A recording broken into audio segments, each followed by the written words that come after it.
City University of Hong Kong is an international university which emphasizes the integration of research and teaching. The university promotes diversified, cross-cultural studies through various educational programs. To promote our educational vision, City University of Hong Kong produced a series called Beyond Boundaries, Dialogue with Presidents of World's Leading Educational Institutions. Professor Wei Guo, President of City University of Hong Kong, talks to presidents of universities and principals of high schools around the world, exploring each other's strengths and looking forward to the future direction of educational development.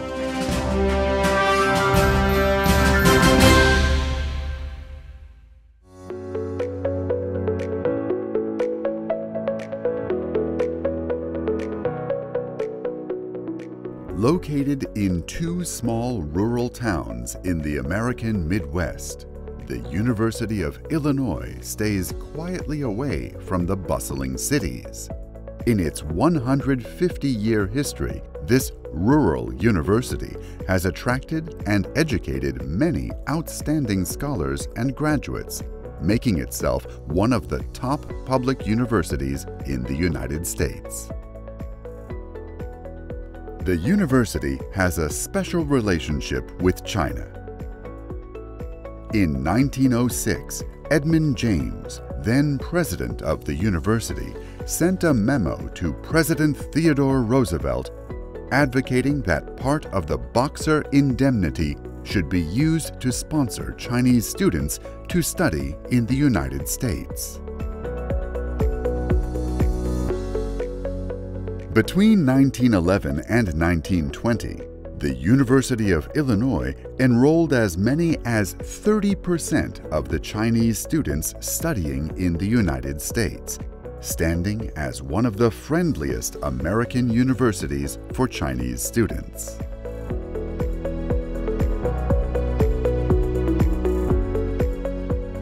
Among the faculty and graduates of the university, 24 have won the Nobel Prize, 2 have won the Turing Award, and 29 have been awarded the Pulitzer Prize.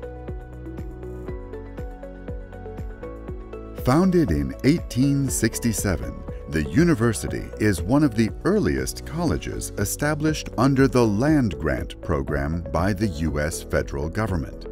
At the beginning of its establishment, the University of Illinois upheld the view of Jonathan Baldwin Turner, an advocate of land-grant colleges, that the university should provide free higher education to the working class in order to train professionals for the industrializing society. The mission of the university was to teach, research, and serve the public.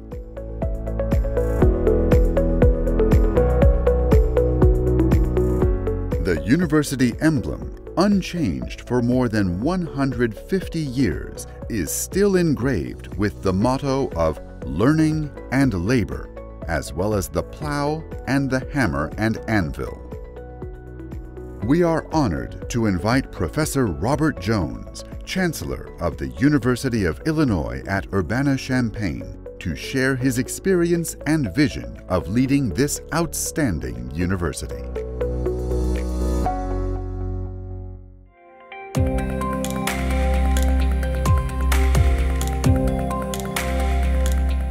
Professor Wei Guo, President of City University of Hong Kong, is well known for his research on the reliability of electronic systems and nuclear energy.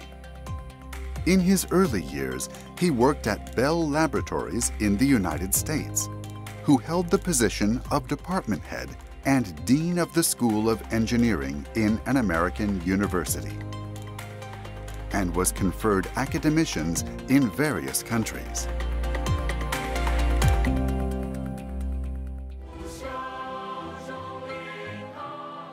Professor Wei Guo has served as the president of City U for more than 10 years.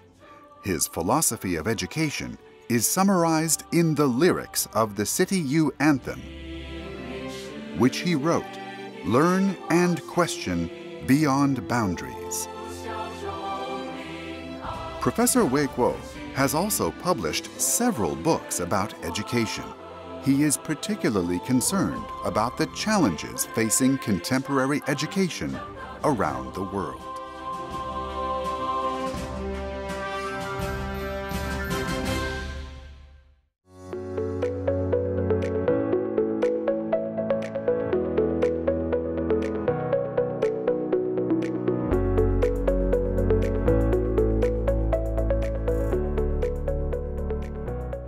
各位朋友，大家好！人间四月天，2022年的4月，我们访问了美国的伊利诺大学。这是所美国顶尖的公立大学，曾经产生出24位诺贝尔奖得主。1900年，八国联军入侵中国。满清政府战败，被迫在1901年签订辛丑条约，这就是俗称的庚子赔款。伊利诺大学是一所与中国有特殊渊源的大学。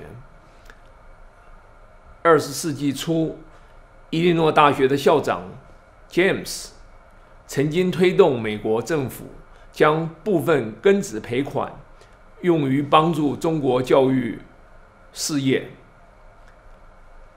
美国占赔款总额的 7.3%， 约合2400万美金。1906年初，伊利诺大学校长 James 发给老罗斯福总统一份备忘录，建议美国政府将庚子赔款用于中国的教育事业。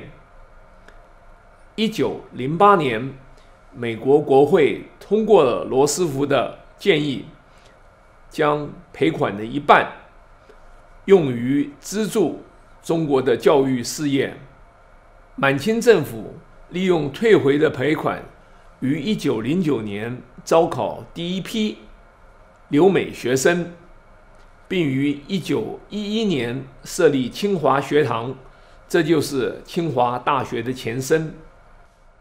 有趣的是，伊利诺大学这所远离都市的学府，后来竟然成了全美招收中国留学生最多的美国大学之一。2021年，伊利诺大学的中国留学生人数达到6295人。为全美第一。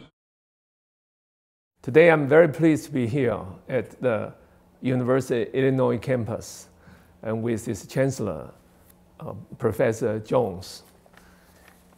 I have to give an introduction about this very special university. University of Illinois has attracted a lot of Chinese students to come here to study. Furthermore, the University of Illinois has attracted students from all over the world today. Its alumni are found over 170 different countries. Chancellor Jones, these twin cities are in the middle of nowhere, as we know. But yet, it was able to attract so many talents. Tell us a little bit more your view about Illinois.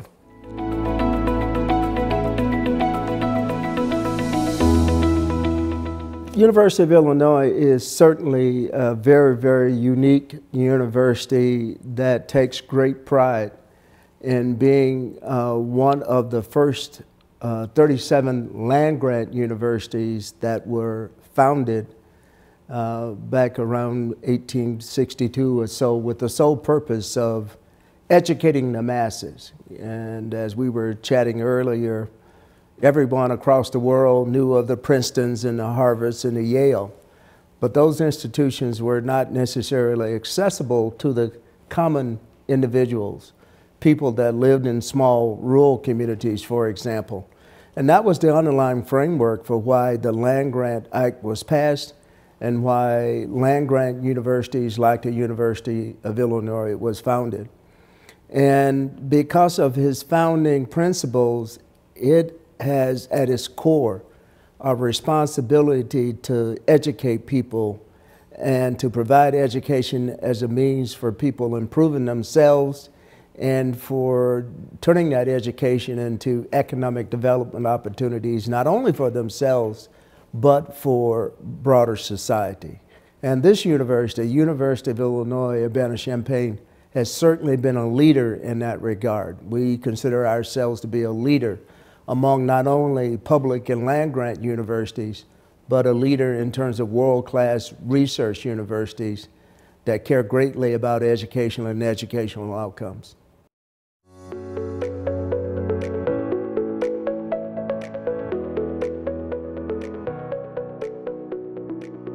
With a history of more than 150 years, the University of Illinois is located in a rural Midwest region of the United States. However, it attracts teaching and research talents and students from all over the world. The university focuses on providing higher education for the grassroots community, promoting the development and advancement of society through knowledge.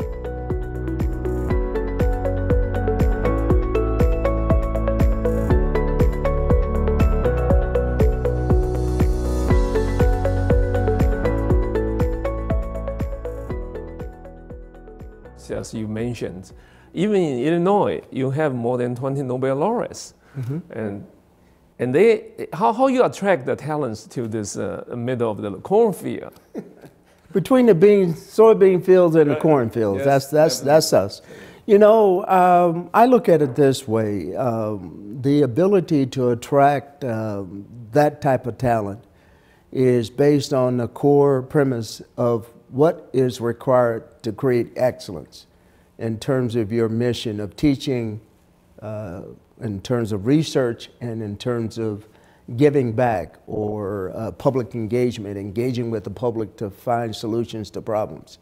And for more than 155 years now, this university has taken great pride in being able to attract the kind of very, very ambitious and talented young professors and scholars. As you mentioned, we have about 24 Nobel laureates at this university, and it runs the gamut from John Bourdin and his innovative theory on semiconductivity that he won his second Nobel Prize for. And then you go on from there to people like Nick Holonyak, who came up with the visible LED that basically changed everything and shed new light and new ways about innovation. The MRI, which is at the core of medical diagnostics, was started here at this university. But it's also the place where special education, a focus on disability services and how each person should be able to access buildings and sidewalks in an equal fashion. All of that started here at this university. We take great pride that just top of the mind, 3 of the top of the mind companies that are everyday words that we recognize, like PayPal, started by Max Levchin, one of our graduates. You know, YouTube, started by Stephen Chen. And I know everybody gets a little confused about who started Tesla, but Tesla was actually started by one of our alums, Martin Eberhard. And so I hope that gives you a sense of the innovation, notwithstanding our rural location. And I tell people there's an advantage for being in a small college town because it provides an opportunity to innovate, you know.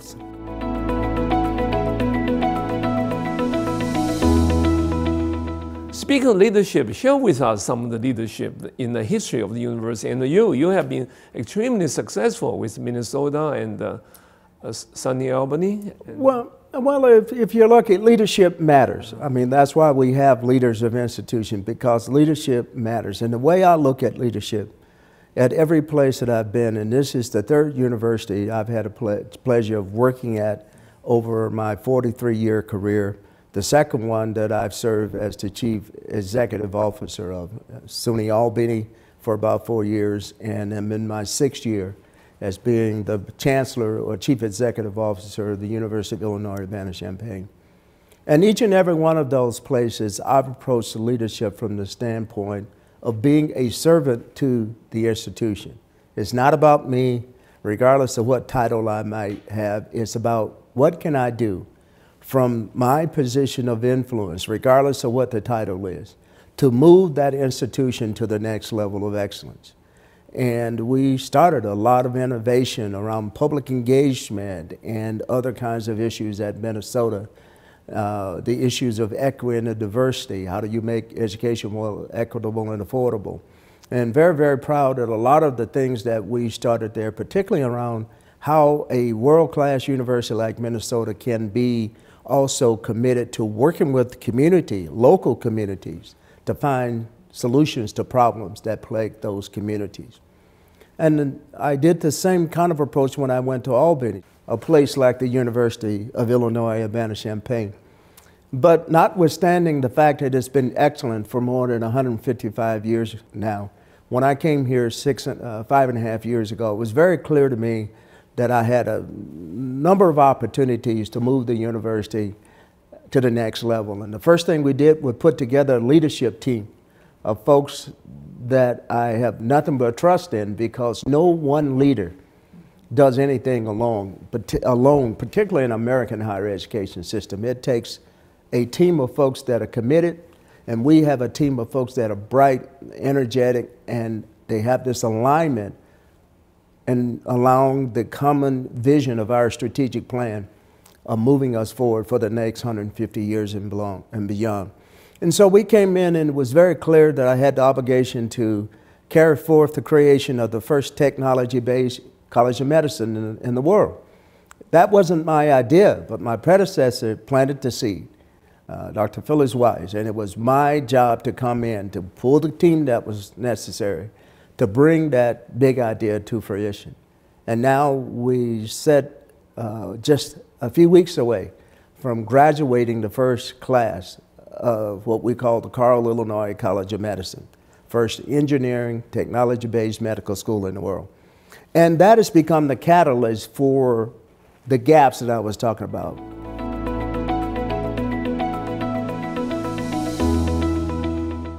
Nothing is coming without challenges. That's right. And tell us some more about the challenge you have, and also the challenges for the higher education in general, that we have to pay attention to this. Yeah. And well, I think one of the biggest challenges is, is the issue of access and affordability. This university and all the public universities across this country were established with the primary notion of making education accessible and affordable to the masses. And who constitute the masses and who's in the most need has changed over time. When the land-grant universities were started, it was to serve mainly poor rural kids living in places like Urbana-Champaign and rural farm communities. And now our mission is not only expands beyond Urbana-Champaign, we educate probably almost more than 50% of the students at the undergraduate level, the University of Illinois system does, across the state. And this university educates a big share of that 52%. And so our mission extends not only to rural environments, the way people have traditionally thought about land-grant university. We have an obligation across the state. And so we are trying to figure out how we can best serve people in urban communities as well. And that's why we've initiated a very strong public engagement initiative to work closely with people in urban communities to solve their complex challenges. Ladies and gentlemen, I hope you enjoyed the conversation with the Chancellor Jones. I've been with UIUC many times. Every time I was really pleasantly surprised by the development of this great university. They have ambition to not only make this university a local university, which has been very successful, and also the countrywide university, also international, very international university, which has always been that case. And it's a success story that if you have great leadership, you can do a lot of good things about this community to help the society. I hope you enjoy the program. Thank you for watching this program.